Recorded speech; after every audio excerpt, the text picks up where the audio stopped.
Hello বন্ধুরা, আসসালামু আলাইকুম। আমি আজকে চিংড়ি মাছ দিয়ে ছোটো চিংড়ি মাছ দিয়ে বড়া রান্না করব একদম গ্রাম্য পদ্ধতিতে। আমি এটাকে এখন ব্লেন্ডার করে নেব। দেখবেন কিভাবে ভিডিওটি বানাচ্ছি। ব্লেন্ডার করা আমার শেষ। এই যে চিংড়ি মাছ ব্লেন্ড করছি। এখানে আদা রসুন বাটা, হলুদের গুঁড়া, তারপর জিরের গুঁড়া, তারপর হলো কাঁচামরিচ, তারপরে পেঁয়াজ, লবণ, মরিচ আর ধনিয়ার গুঁড়া একসঙ্গে, আর দেবো আমি ধনিয়া পাতা একসঙ্গে এখন মেখে নেব।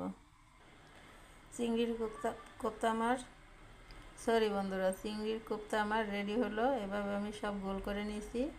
এখন আমি রান্না করব।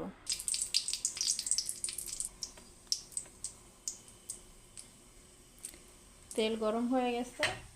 আমি তেজপাতা দিছি একটা, আর কটা জিরা দিছি, লবণ দিয়েছি আগে। এখন আমি দেবো পেঁয়াজ কুচি।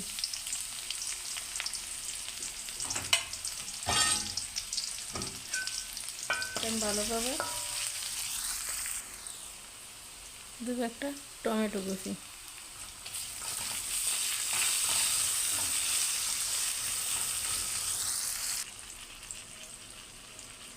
টমেটো আমার ভাজা হয়ে গেছে।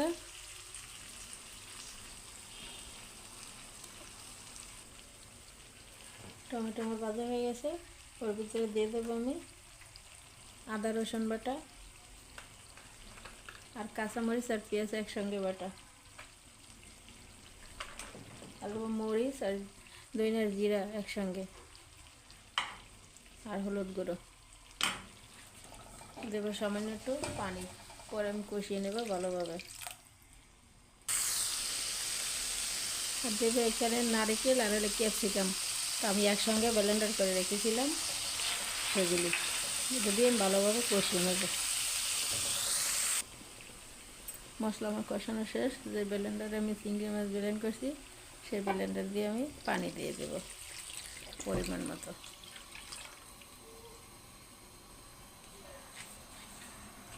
এটা বলক না ওঠা পর্যন্ত আমি চিংড়ির পকোড়া বলেন, মালাইকারি বলেন, চিংড়ি মাছের ঝোল বড়া, আমরা গ্রামে বলি চিংড়ি মাছের ঝোল বড়া,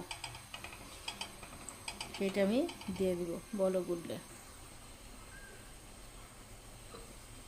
ঝোলটা বড় করছে। এখন আমি চিংড়ির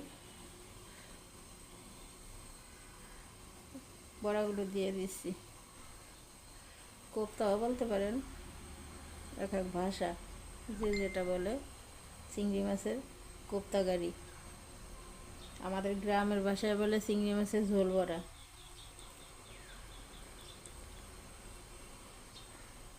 সব আমি এক এক করে দিয়ে দেব। বন্ধুরা, অবশেষে আমার চিংড়ির মালাইকারি রান্না শেষ। এখন আমি কিছু ক্যাপসিকাম দিয়ে দিব। এখানে আছে লাল এবং সবুজ ক্যাপসিকাম, আর দেবো কিছু ধনিয়া পাতা।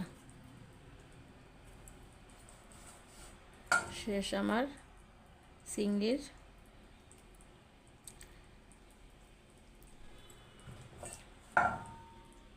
আমাদের দেশে তো বলে চিংড়ির বড়া, ঝোল বড়া, আর ঢাকায় বলে কেউ বলে চিংড়ির ঝোল মালাইকারি,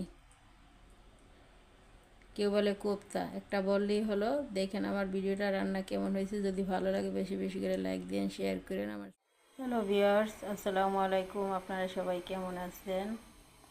আজ আমি আপনাদের সামনে হাজির হয়েছি নতুন একটা ভিডিও নিয়ে। এটা হলো চিংড়ি মাছের মালাইকারি। আমার ভিডিওটি দেখে নিন আমি কীভাবে বানিয়েছি। আমাদের ভাষায় বলে চিংড়ি মাছের ঝোল বড়া, আবার কেউ বলে চিংড়ির মালাইকারি, ঝোল মালাইকারি, কেউ বলে কোপ্তা। একটা বললেই হলো। যদি আমার ভিডিওগুলি ভালো লাগে বেশি বেশি করে লাইক দিন, শেয়ার দিন। আর যারা আমার চ্যানেলটিকে সাবস্ক্রাইব করছেন তাদের উদ্দেশ্যে বলি অসংখ্য অসংখ্য ধন্যবাদ। আর যারা করেননি তারা আমার চ্যানেলটিকে সাবস্ক্রাইব করে দিন।